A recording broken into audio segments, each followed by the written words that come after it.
Israel, as soon as we made the deal, they came out and they dropped a load of bombs, the likes of which I'd never seen before. I'm not happy with Iran either, but I'm really unhappy if Israel's going out this morning. साबिक अमेरिकी सदर Donald Trump ने Iran और Israel के दरमियान जारी कशीदगी पर बड़ा बयान दे दिया है। ट्रंप का कहना है कि वो ईरान से तो नाखुश है, लेकिन इसराइल से इस वक्त ज्यादा नाराज है। उन्होंने इंकशाफ किया है कि इसराइल पहले जंग बंदी पर राजी हो गया था, लेकिन बाद में वो पीछे हट गया। अपने बयान में ट्रंप ने कहा कि ईरान के एटमी तंसीबात को तबाह कर दिया गया है और अब ईरान दोबारा एटमी प्रोग्राम शुरू नहीं कर सकेगा। उन्होंने इसराइल को खबरदार करते हुए कहा है कि तहम्मुल से काम लें, अपने पायलट्स को वापस बुलाएं और बम्बाई से गुरेज करें। ट्रंप का कहना था कि दोनों ममालिक ने जंग बंदी की मुकम्मल पासदारी नहीं की, जो अफसोसनाक है। उन्होंने ईरान और इसराइल दोनों को मुखातिब करते हुए कहा कि अब रुक जाएं और साथ ही सऊदी अरब के किरदार की तारीफ की कि इसने तनाज़ा में मुसब्बत और अहम किरदार अदा किया है। ट्रंप का बयान एक अहम सफारती पैगाम बन चुका है जो मशरिक़ वस्ता की सूरत हाल पर बराह रास्त असर डाल सकता है।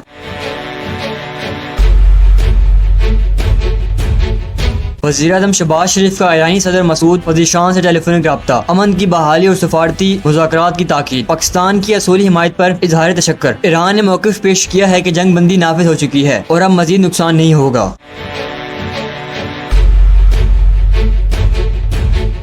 जंग बंदी के ऐलान के बावजूद ईरान ने इसराइल पर 6 मराहिल पर मिसाइल हमले किए। जनूबी शहर बियरशेबा में मिसाइल गिरने से तबाही हुई, 7 इसराइली हलाक और 20 से ज़ायद जख्मी हुए। इससे केवल इसराइल ने तेहरान और करीबी शहरों पर शदीद हमले किए। करज और रजाई शहर में जोरदार धमाके सुने गए। इसराइल ने ईरान के मिसाइल लॉन्चर्स को निशाना बनाने और एक ईरानी एटमी साइंसदान को कत्ल करने का दावा भी किया।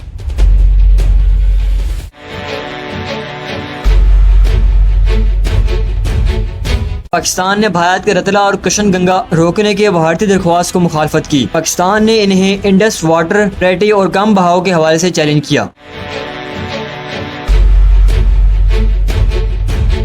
वज़ीर-ए-आज़म पंजाब ने मुहर्रम की सिक्योरिटी हिदायत जारी की। हंगामी प्लान, कोड ऑफ कंडक्ट पर अमल, नफरत अंगेज मवाद फैलाने वालों की गिरफ्तारी, हीट स्ट्रोक से बचाव, फील्ड मेडिकल सहूलियात फराहम करने की हिदायतें।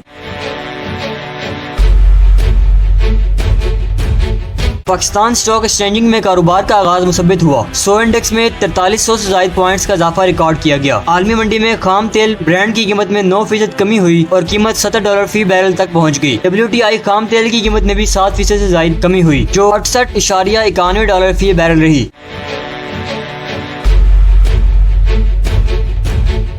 कतर की वज़ीरत दिफा ने रात गए ऐलान किया कि अल आईद एयरबेस को निशाना बनाने वाले मिसाइलों को फ़िज़ाई दिफाई निज़ाम ने रोक लिया है। ये हमला रात गए किया गया, तहम फ़िज़ाई दिफाई निज़ाम की बरवक्त कार्रवाई की बदौलत मिसाइल अपने हदफ तक पहुँचने से केबल ही तबाह कर दिए गए। कतरी वज़ारत दिफा ने इस कामयाबी को अल्लाह के फजल, सिक्योरिटी फोर्सेज की मुस्तैदा और पहले से किए गए हिफाजती इक़दामात का नतीजा करार दिया है। वज़ारत के मुताबिक इस हमले में ना कोई जानी नुकसान हुआ है और न ही कोई जख्मी हुआ है। कतर ने वाज़िया किया है कि हमले के बावजूद मुल्क की फ़िज़ाई हदूद और सरज़मीन मुकम्मल तौर पर महफूज है। वज़ारत दिफा ने इस अज़म का इजहार किया है कि कतर की मुसल्लह अफ़वाज हर किस्म की खतरात से निपटने के लिए मुकम्मल तौर पर तैयार है।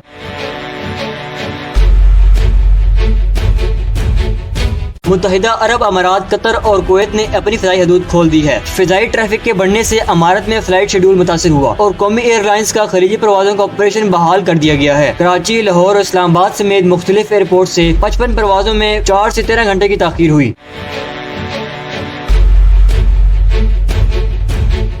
इराक के दारुल हुकूमत बगदाद में धमाकों की इतलात मिली हैं। इराकी फौजी हकाम के मुताबिक शमाली बगदाद के कैंप ताजी मिलिट्री बेस को ड्रोन हमले में निशाना बनाया गया, ताहम किसी जानी नुकसान की इतलात नहीं मिली। ये बेस इराकी और इत्तेहादी अफवाज के ज़ेर इस्तेमाल है।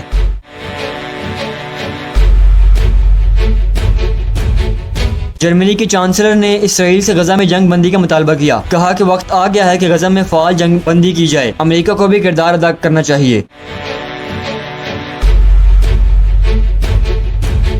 कराची के लांडी फ्यूचर मोड़ के करीब वाटर टैंकर की टक्कर से मोटरसाइकिल सवार जागा ड्राइवर गिरफ्तार। शहर में राह फरार और ट्रैफिक हादसात का बाइस। पुलिस ने कार्रवाई में 138 एहलकारों को शामिल किया। मज़ीद ताज़ा अपडेट्स के लिए हमारे साथ जुड़े रहें।